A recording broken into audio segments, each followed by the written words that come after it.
friend of the poor, and the Lord and Master of the devotees. O Master, be merciful unto us, and give us the shade of your lotus feet. May your fame be spread over all the three worlds. We take shelter of your lotus feet, Srila Prabhupada.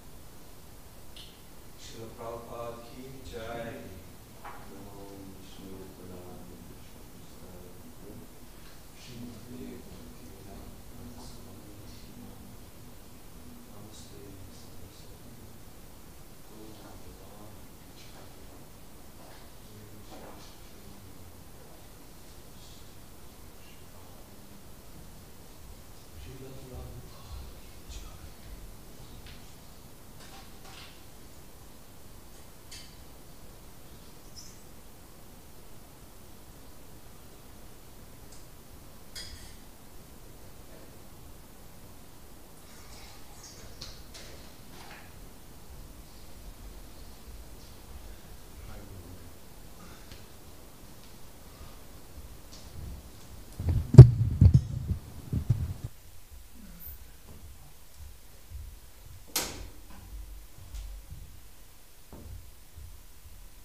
Okay, Hare Krishna.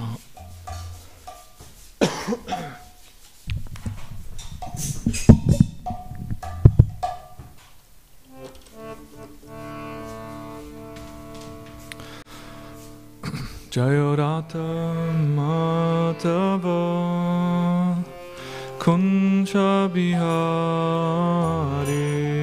Jayorata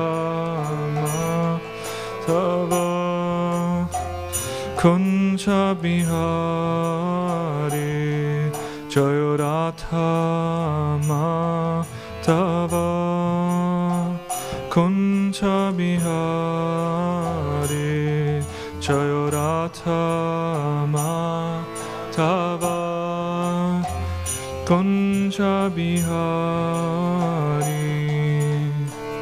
Gopichana Vallabha Girivardhari Pichana Vallabha Girivardhari Gopichana Vallabha Girivardhari Gopichana Vallabha Girivardhari Yashodanandana Prachachana Ranjana Yashodanandana Prachachana Ranjana Yashodanandana Prachachana Ranjana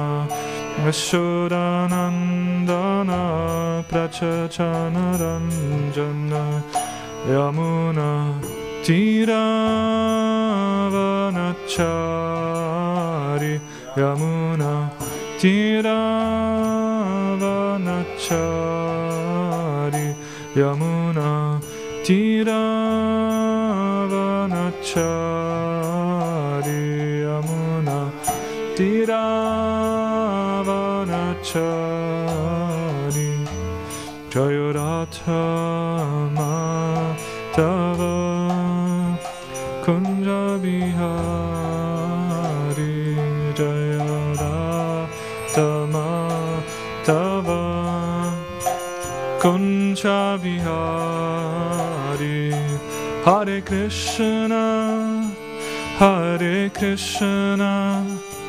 Krishna Krishna Hare Hare Hare Rama Rama Rama Hare Hare Hare Krishna Krishna Krishna Hare Hare Hare Rama Rama Rama Hare Hare Hare Krishna Krishna Krishna Hare Hare Hare Rama Rama Rama Hare Hare Hare Krishna Krishna Krishna Hare Hare Hare Rama Rama Rama Hare Hare. Srila Prabhupada ki jai, Go Premanande. Jai Vishnupada Paramahamsa Parirajkacharya Satra Satrashamade Sri Bhaktivedanta Swami Srila Prabhupada ki Grantaraj Srimad Bhagavatam ki Jai Go Premanande. Gloriously assembled devotees, gloriously assembled devotees, all gloriously assembled devotees. Namo Vishnu Vidaya Krishna Prema Bhakti devotees.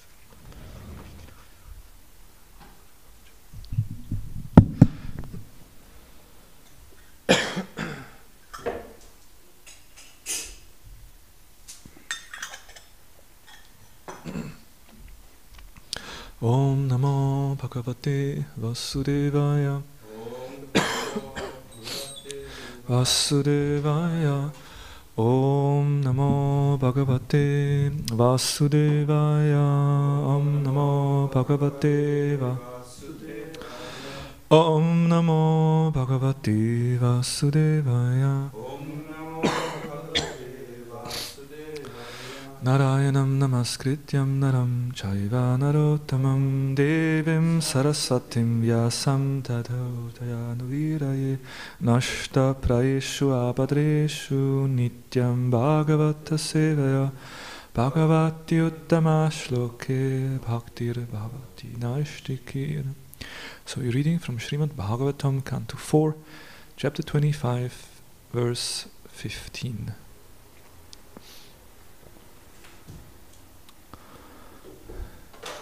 Nila Spatika Vaidurya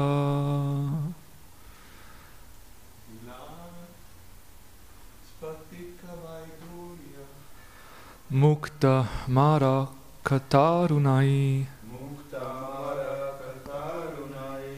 Mukta Mara Katarunai Klipta Harmya Stalim Diptam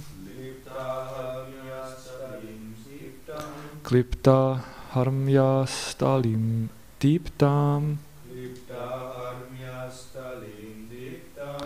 Shriya Bhogavatim Iva Shriya Bhogavatim Iva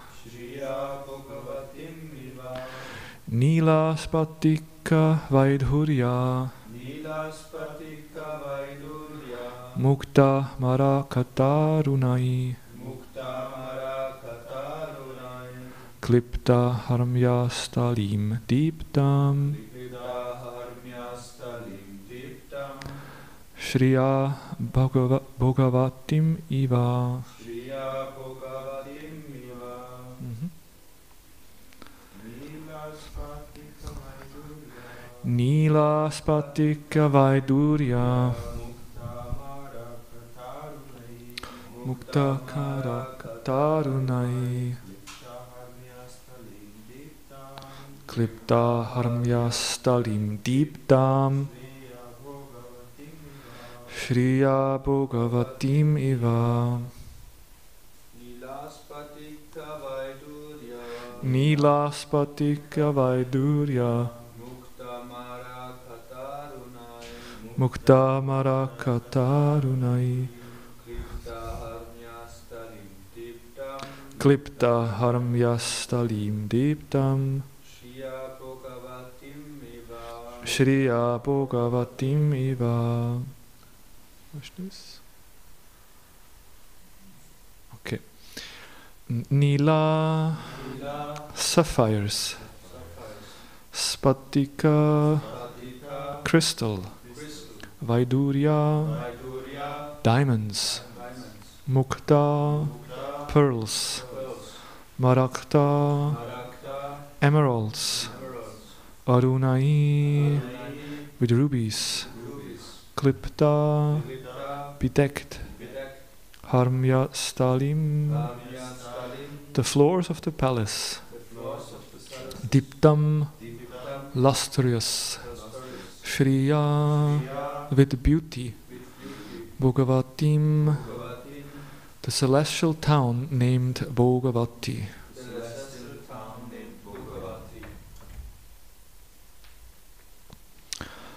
Translation purport. Iva. Like. Sorry. Translation purport by His Divine Grace A.C. Bhaktivedanta Swami Srila Prabhupada Ki Jai. The floor of the houses in that city were made of sapphire, crystal, diamonds, pearls, emeralds, and rubies. Because of the luster of the house in the capital, the city was compared to the celestial town named Bhagavati. It's a short purport.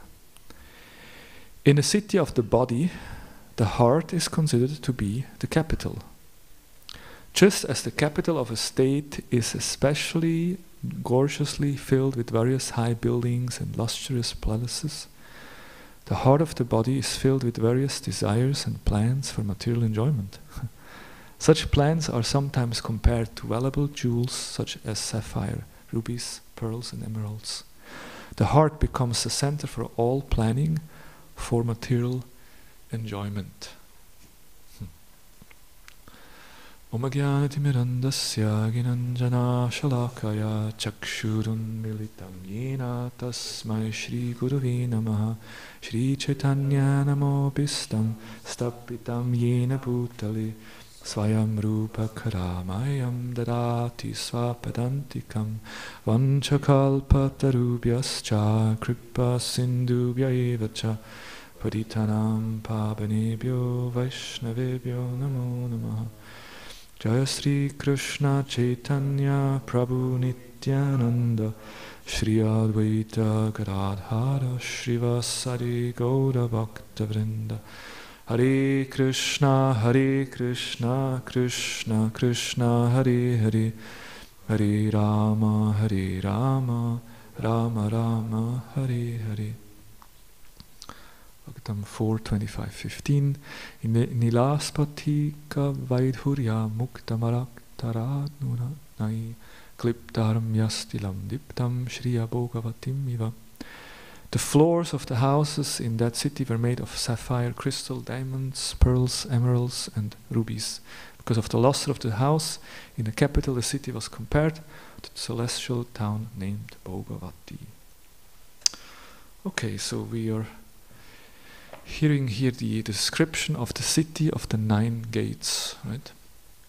the city of the 9 gates, which is our body, the body that a conditioned souls accepts. And we have heard yesterday that the walls of that city are like the skin, the parks like the hairs, the towers are like the highest parts, like the nose, head. The canals, they're like the wrinkles and depressions. The windows are like the eyes, the gates are like the eyelids. You know, if the windows are closed and the gates closed. And then here in this text 15 we hear about the capital of that state, which is the heart. And that capital of the state has the very nice floors, and these are the various desires and plans for material enjoyment. And it's interesting, here is described the city was compared to the celestial town named Bhagavati. And Bhagavati is the celestial kingdom of who? Vishnu Chakratakura explains the Nagas. The Nagas, the reptiles or snakes. And it's this Vishnu Chakratakura describes that it looks very opulent and very beautiful, full of enjoyment, but it's illusory enjoyment. That's Bhagavati. And we can understand that the modern days cities in the Western world, they're also all Bhagavati, like New York City or something like that. And certainly it's Bhagavati, it looks very opulent and a lot of enjoyment, but actually it's not true happiness.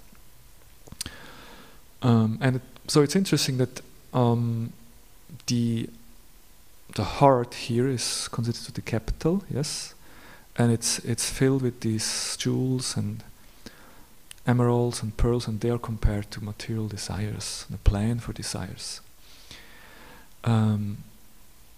So from this we can understand here, because what is there in the heart? Different aspects. One is that actually the mind, manasa, is also there. You know, and like we speak of thinking, feeling, and willing, right? These are the 3 main functions, or that's part of that. All is what we call manasa. And was it Mahakrishna Nam Prabhu?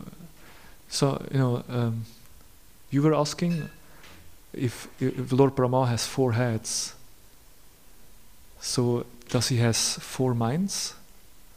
Or like Ravana has 10 heads? Yeah, that's the no, you could think, 4 heads. So Brahma has 4 minds. Actually, no, the manasa is also in the heart situated. So that's why there's only 1 mind for Brahma and also for Ravana. Anyone else who has several heads. So, because when we speak of manasa, we often think of thinking, and of course thinking is there in the mind, because we think thinking is taking place in the brain, and of course that's also there. But actually, when we look from the point of Vedic psychology, or like the subtle body, then it's described as manasa. It's much more than just thinking, but it's also feeling and willing. So first we think about things, and then of course the mind has this capacity of, or that function of sankalpa vikalpa. The mind likes something and does not like something, right?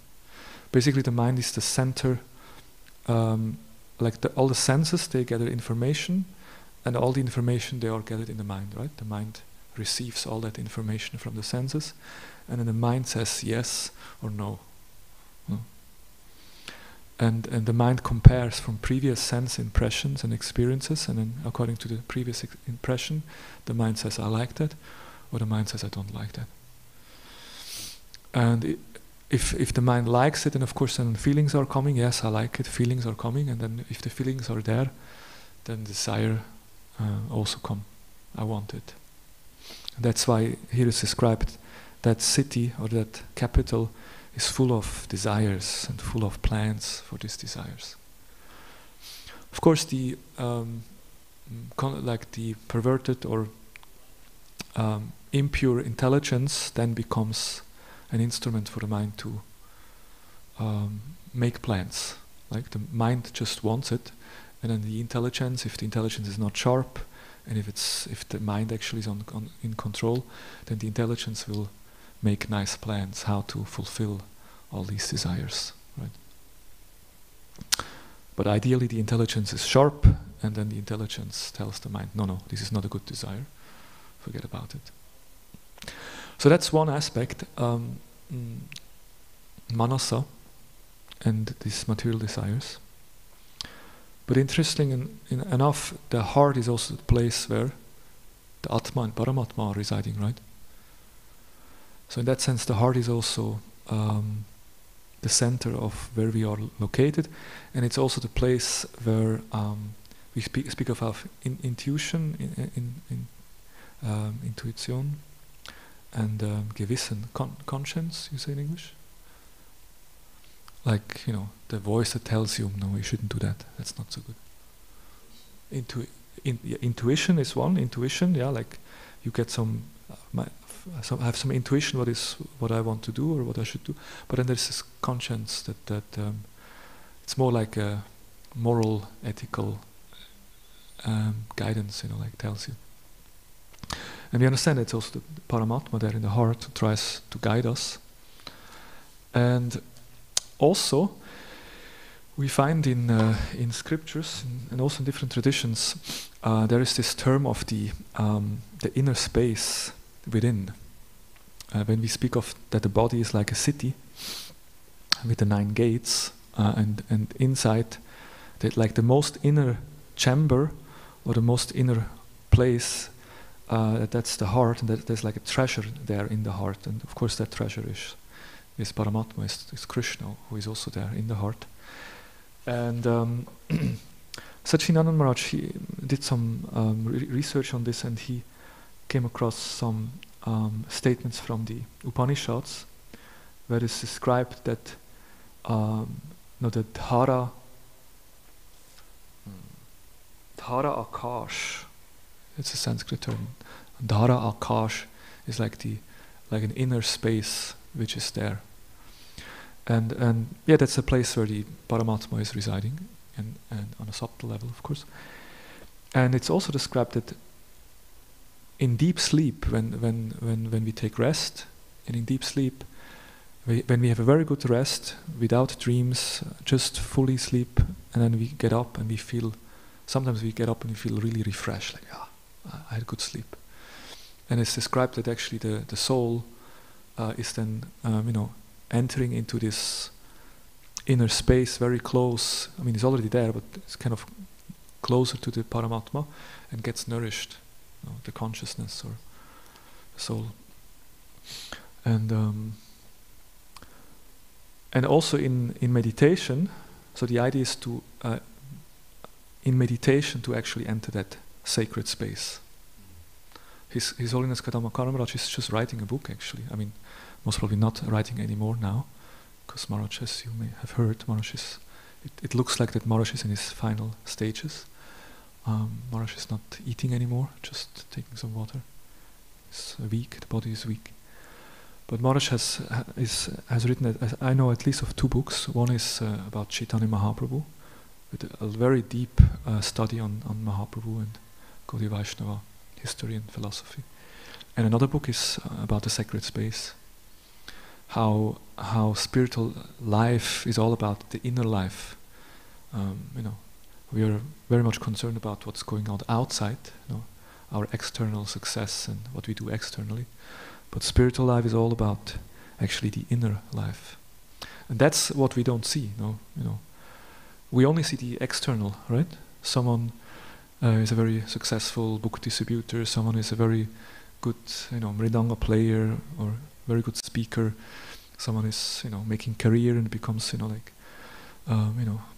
get some position in the movement. So that's things we can see, or someone earns money, like that. We can see that things. But how much someone develops his relationship with Krishna, how much someone is actually taking shelter in the holy name, how much someone is actually crying for Krishna, praying that the Lord may manifest in his heart, how much someone develops self-awareness, about his blind spots, about his, personal characteristics. So that the self-awareness, that we can't see that.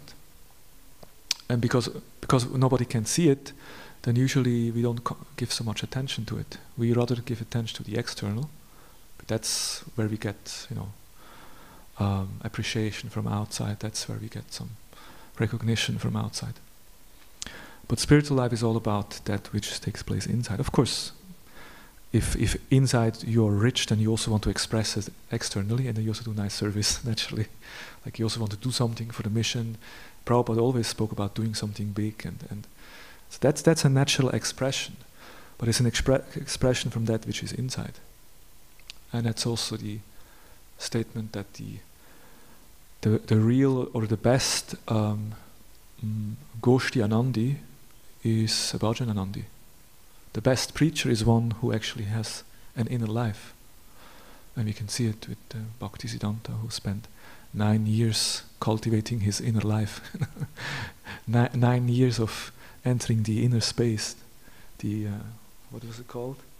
The Dhara Akash. Spending 9 years in the Dhara Akash, chanting Hare Krishna, Krishna Krishna, Hare Hare, Hare Ram, Ram Ram.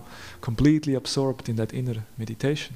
And then, when that becomes very strong, then naturally one goes out and preaches. It's interesting also in other traditions, they also speak about this, they are aware about this. Sometimes they call it the heaven of the heart, or the temple of the heart.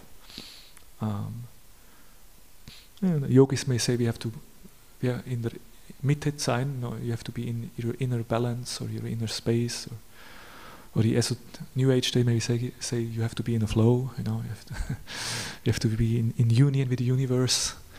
But that's all just description of that certain consciousness where you actually align with your true self, and where the soul Paramatma is kind of connected. And basically we can say, Davi Prakriti Ashritaha. You basically, the devotee who has, taken shelter of the Lord, he will be guided by the internal potency of the Lord. He's directly under the internal potency. And that's what we try to attain, to be guided from that internal space.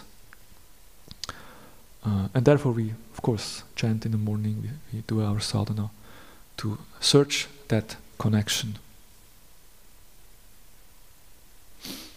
Yes. There's a nice lecture originally given by Srila Gaur Govinda Maharaj about Bhakti Mandir, because we are talking here about the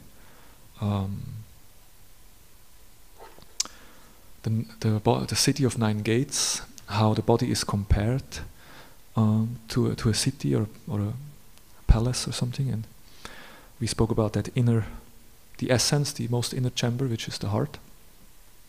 And it just reminds me also that even also in Christianity we find there is this one nun, her name was Teresa von Avila.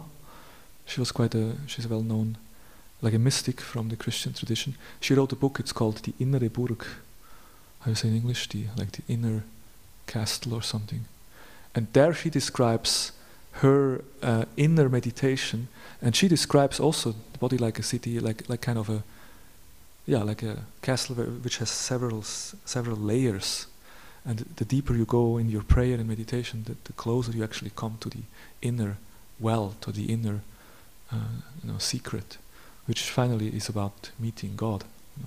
It's quite fascinating, in a sense that where there is actually practice, where there is their experience of some inner reality, then their religion, they meet, they find similar experiences. Of course, we are very blessed that we are gifted by our philosophy, which has the key to the most deepest secrets and understandings. But it's nice to see that other traditions also have some of these understandings and realizations.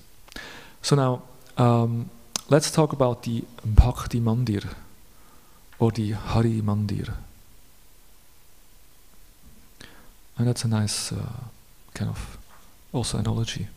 So why do we put on tilak every day? Tilak is called Hari Mandir Chitra. In Sanskrit name, it's called Chitra. It's Hari Bhakti Mandir Chitra. We are decorating our mandir. So this body is not my griha, not my house to live in. We have some of us, they changed the ashram, and now I have my own griha. Before I stayed in a temple and I had to share my room with so many others, but now I have my own griha. But here says that even this body, which we could consider, this is my body, right? It's my body. But no, it's not our body. It's not my griha. This body is just like a mandir, a temple, and I remain in this temple, therefore I decorated this body. So it's a temple. So we all live in a temple, whether you like it or not. You could say, whether you're inside or outside of the Bergstrasse here, but you're living in a temple. This body is just like a mandir, a temple. But instead of decorating it with chitra, tilak, we decorate it with so many cosmetic articles and other items. We decorate our bodies in different ways, but not as a mandir. That's why for Vaishnavas, we put tilak. Yesterday I had an interview with Bhakti Prem Maharaj, and in the introduction I mentioned how he grew up in a Gaudiya Vaishnava culture. And he said, yeah, but what was very fascinating for him, when he came to ISKCON, people actually applied that culture. Because he's Bengali and everyone knows about Tilak and Kanti Mala and Mahaprabhu and chanting. But people don't do it, right? But then when Maharaj came to ISKCON, he saw everyone Tilak, everyone Kanti Mala. Very nice. They're actually following it. So that's why this is actually, anyway, it's also a controversial topic, ISKCON West, and how much culture is actually important. I would say it's very important. Of course, there's time, place, and circumstances, and for preaching purpose, you may adjust to attract a certain audience. I understand that principle, and I agree with it.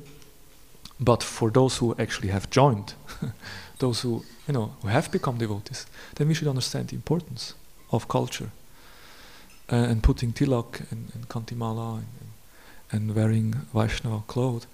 It's very helpful to remind us that this is a Bhakti Mandir, Hari Mandir. But because our kriya, if we consider the body our own, place, then our house we decorate for our own pleasure. But a temple we decorate for the pleasure of Krishna. So if I think that my body is a temple and my Praneshwar, my Prananath, the Lord of my life, is inside this body, then I'll decorate according to for His pleasure. If I know that my Praneshwara, the Lord of my life, every breath, like I think in the yoga, what is it? You're a yoga teacher. In the Yoga Sutras is also said that every, what is the Sanskrit term? Every breath should be dedicated to Ishvara, to the Lord.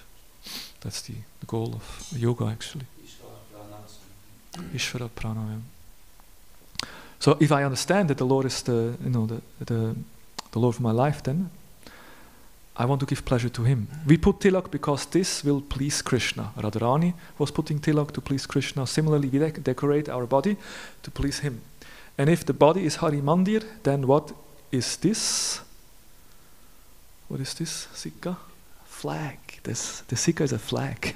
We decorate Hari Mandir, and on the top we put a flag. Ladies, they usually have long hair, they naturally have a big flag also. And the Prabhus, although they shave and they keep some hair, and then they also have a flag. When someone enters a Hari Mandir, with which mood is he entering the Mandir? The other day I had an interview with a student, and she was asking, what do I need to, be aware if I enter a Mandir? I told her, well, you have to take off your shoes, so maybe you make sure you get nice socks with you, not the one with the holes. If you come to the temple, that's something you should look. And maybe you dress nicely, appropriate for a place where God is worshipped. But then the more important thing is with what kind of mood you enter the Mandir. What is your mentality, right, that you come to the temple? So those who enter the temple, he wants to develop bhakti. We can say that for a prayer, a person enters into a mandir. Prayer means bhakti. Therefore, this Hari Mandir is also called Bhakti Rajya, a kingdom of bhakti. The temple is a kingdom of bhakti. In order to really enter into this body, the mandir, or to really make best use of this human form of life, we should develop bhakti. Nice argument, no? The body is a mandir, and you enter the mandir for bhakti. So if you enter the body, the mandir, not for bhakti, then you're not using the body in a proper way. If someone has bhakti, then he has the qualification to enter into this mandir, or to remain in the mandir. This body is called bhajana griha. This body has so many facilities for bhajan. The dog body, the cow body, the donkey body has no facilities for doing bhajan. If dog comes to the temple, he will be chased out. Sometimes we had like some Sunday program visitors come with a dog, and they become very upset if we tell them they cannot take the dog inside. Like, they have some.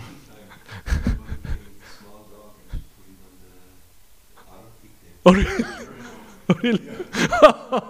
The dog on the Arati table. That's.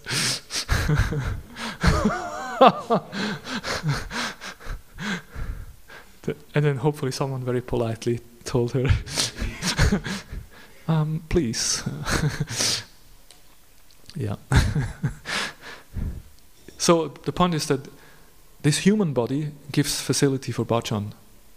It's a Hari Mandir. But other kinds of body, they don't have that facility. And it's interesting also, if I want to stay in the temple, like if anyone wants to stay in the temple, he has to follow certain rules and regulations, right? Now some time ago, the sadhana list was again introduced. Even with, online you can access and can see. It's even public, everyone can see the sadhana of everyone else also. So why is that done? You could argue, wow, this is like too much controlling. Some could argue. But why is it done? Because if you want to stay in a temple, then there is certain requirements, certain expectation.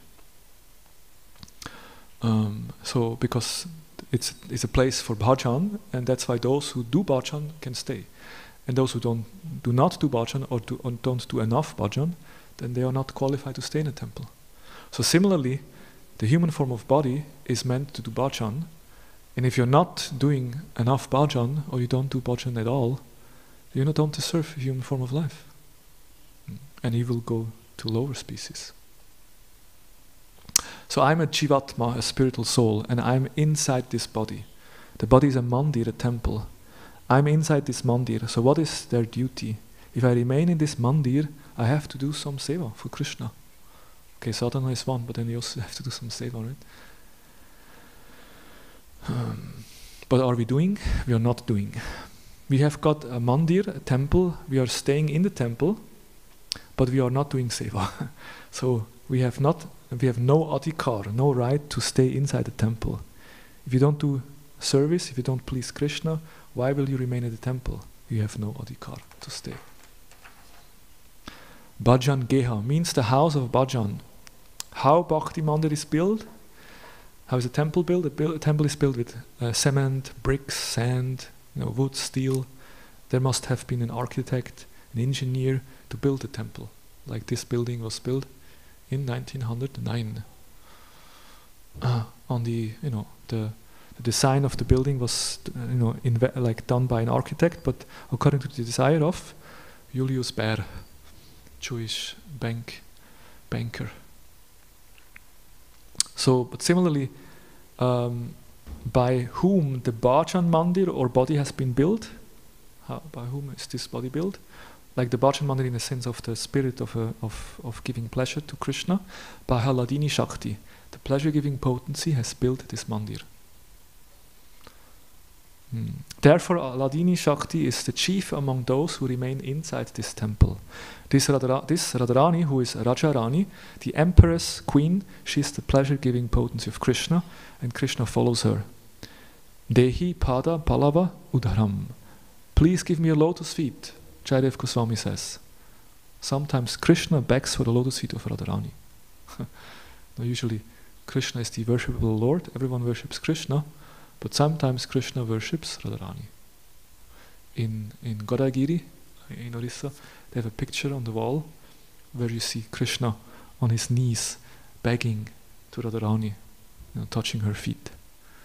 And sometimes people complain, well, visitors, they come, how is that? How is that Krishna is begging? Yeah, but that's Krishna. Although he's the supreme controller, but Radharani even controls him. Radhikara prema guru ami shishyanata sada amanana nritye nacha udbhara. Radharani's prema has so much strength that it makes me dance by her will, Krishna says. So Krishna is the supreme controller, but he is controlled by Radharani's love. Therefore we need the mercy of Radharani to please the Lord, to please Krishna. Radharani's mercy is Bhakti Devi. If we don't have Bhakti, then how can we please Krishna? So if we want to please Krishna, we need Bhakti. And in order to get Bhakti, we need Radharani's mercy. We need Bhakti, who is Radharani's mercy. Radharani gives pleasure to Krishna. Her mercy, Bhakti Devi, engages us in Krishna Seva and also gives pleasure to Krishna. So Radharani, she's the expert in giving pleasure, and by her mercy we can develop bhakti and also give pleasure to Krishna. Any seva, any service we do must give pleasure to Krishna, otherwise it cannot be called bhakti. And that's why whatever service we do, and we all have different services, right? Some cleaning a floor, some opening the curtain, give us darshan, Jai Jagannath, Baladev Subhadra, Shri Gaur Nitai. Some are pujaris, some are cooks. But whatever we do, the idea is to please Guru and Krishna. So now everything becomes clear. Bhakti Devi is there, Radharani is there, Krishna is there, and we are there. So it is a very nice temple. If these are all there, Radharani is there, Krishna is there, Bhakti is also there, we are there, then it's a nice temple. This body can become a very nice temple. But can we realize this? Can we see this? If we identify with the body, what will be there? Only stool, urine, blood, and bones. A very graphic picture. So actually it's a nice mandir, it's a nice temple. There is Radharani, there is Ladini Shakti, there is Bhakti, there is Krishna. But if we see the body, if we identify with the body, then there is only stool and urine and blood, bones. It's quite a difference. Right? There is only pride, illusion, madness, lust, that's there then. But if we have inside us Ladini Shakti, the Shakti which gives pleasure to Bhagavan, can we become morose?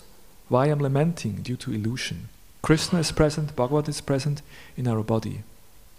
What does, so if we actually understand that Krishna is there and I'm in a mandir, we can only be blissful. There's no place for pessimism in Krishna consciousness. Prabhupada often says, Krishna consciousness is only optimism. Now we can see, Mahakrishna Dam Prabhu is a good example.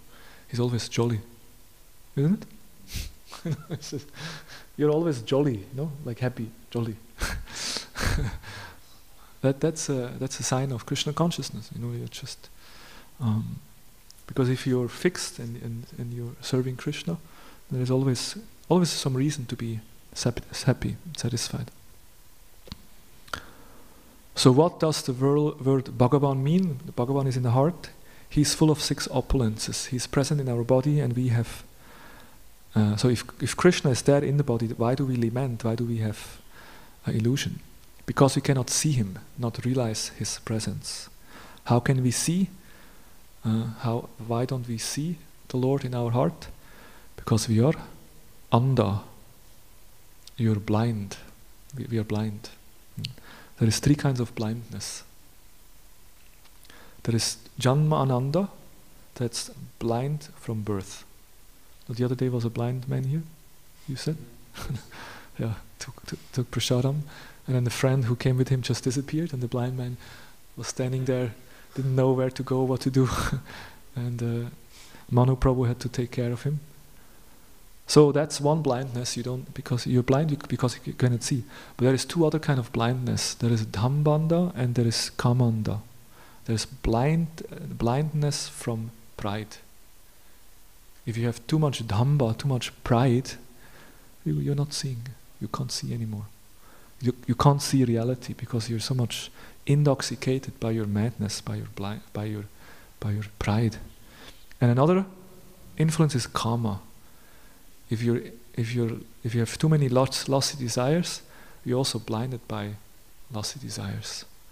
And Prabhupada gives the example in India, there's a certain time in a year where the dog, it's time for the dog for mating, and then they become mad, and then you find many dead dog bodies on the roadside because the dogs are so lusty, they're jumping here and there and they don't see the cars.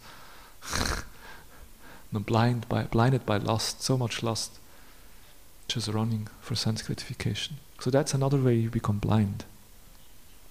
So because we are blinded by pride and by lust, we are not able to see that Krishna actually is in our heart. So then what should we do? Sharanagati, we have to surrender. Unless we surrender, we cannot get Bhagavan. So we think that we are very nice, in a very nice house, that we are enjoying, but this body is not actually pleasurable. Unless we transfer this body into a temple, it will not give us any pleasure. So that's why we should always, there is more, but I will end here. So that's why it's a nice meditation, I think. Hari Mandir, so when next time we put tilak, we can remember that that's the meditation. With what do I identify? Do I identify with I'm this person, this body, and what can I get for my personal enjoyment out there? Or do I see myself as a servant of Krishna? This is a body, and then that meditation that actually Krishna is in my heart, and that brings us back to the meditation of this shloka also. The conditioned soul, there the heart is decorated with these jewels of material desires and plans. It's all about, that's basically the platform of the mana. Then the consciousness is with the mana, with the mind, and we are thinking about how to enjoy in this world. But then, basically, we are just in a body which is full of bones and stool and these things. And that will not give us happiness. But if you go a little deeper, we also go in the heart, but we go deeper and we realize that Krishna is there and we are his servants, then we develop the proper understanding and then we see ourselves as sadhakas and we want to serve Krishna. And then we get true happiness. Hare Krishna. Okay, any questions or comments? Hare Krishna. Regarding plans for material sense gratification, I see in my personal life making plans how to serve Krishna, how to increase my Krishna consciousness, very enlivening. And I think Prabhupada also one time said something in this regard. If maybe you want to say something about planning for our Krishna consciousness. Yeah, very good point. And I forgot my shloka book. But there is a very, very good point, yeah, which very much fits into our discussion. There's an instruction by the Kumaras. For Kumaras, they speak to Prithu Maharaj. I mean, it's okay. And then it's described that, you know, for the yogis, the jnanis, and all the other practitioners of spiritual life, for them it's very, very difficult to loosen the hard knots of material desires in the heart. No, with any other practice, it's very difficult to get rid of the material desire. But then with bhakti, that hard knot of material desire can very easily be destroyed. So that's the glory of bhakti, which is described in that shloka of the 4th canto of the Bhagavatam. And then in the purport, Prabhupada says that material desires are just like rivers that flow into the ocean. And we know that picture from Bhagavad Gita. And Krishna already says there that not the one who fulfills all desires, but the one who tolerates the flow of all these desires, and just tolerates and remains equiposed. But then in that purport, Prabhupada says, actually, sometimes there is the Ebbe und Flut, how you say it? Flut, if there is the tide, and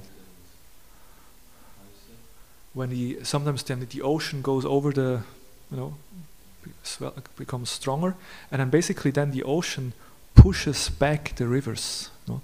The river coming in, but then the ocean pushes back the river because it becomes stronger. And Prabhupada says that's what we need to do with our material desires. And it's such a powerful point. There's so many desires in our heart, so many ways we want to enjoy, but we have to push back with desires for serving to Krishna. Prabhupada says we have to make many plans. How will I serve Krishna? How will I please Krishna? I will do that project and this project, and I will serve Krishna in that way, and I do this preaching, and this will be pleasing to my guru, and that will be pleasing to my guru. And then the mind intelligence is completely absorbed in doing service for Krishna, and in this way we push back the material desires. It's a super powerful picture, a meditation, and we can see it works. You know, especially if you take responsibility, and I think Damodar Prasad can confirm. You know, if you take responsibility and you do a lot of service, you're just busy and you push back material desires, and then over time, the heart becomes purified. You develop higher taste, and then the material desires, they just become meaningless more and more. Yeah, thank you for that comment.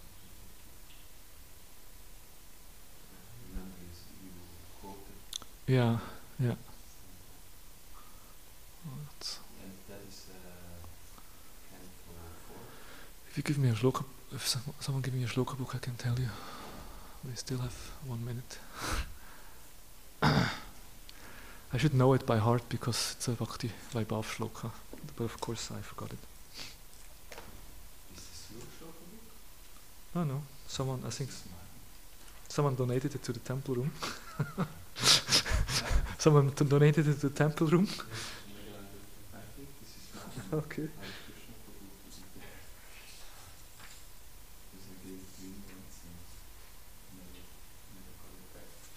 Okay, this is the shloka. It's 4:22:39. Prabhupada also used to quote it quite often. 22:39. Yat pada pankaja vilasha vilasha bhaktya karmasayam gratihitam utkratayanti shanta tatvanna rikta matayo yatayo pirudha shrodha ganastam aranam bhajava sudevam. The devotees who are always engaged in the service of the toes of the lotus feet of the Lord can very easily overcome hard-knotted desire for fruitive activities. Because he says it's very difficult to the non-devotees, the jnanis and yogis, although trying to stop the waves of sense gratification, cannot do so. Therefore, you're advised to engage in devotional service of Krishna, the son of Vasudeva. So in the Sanskrit, the picture of wave is used. The wave of sense gratification, they come. And the jnanis and the karmis and the yogis, it's very difficult for them to stop. But the bhakti yogis, they can easily overcome by engaging in devotional service. Grantarat Srimad Bhagavatam ki jai, Srila Prabhupada ki jai, Gaur Premanande, Hari Hari Bol, Gaur Bhakta Vrinda ki jai.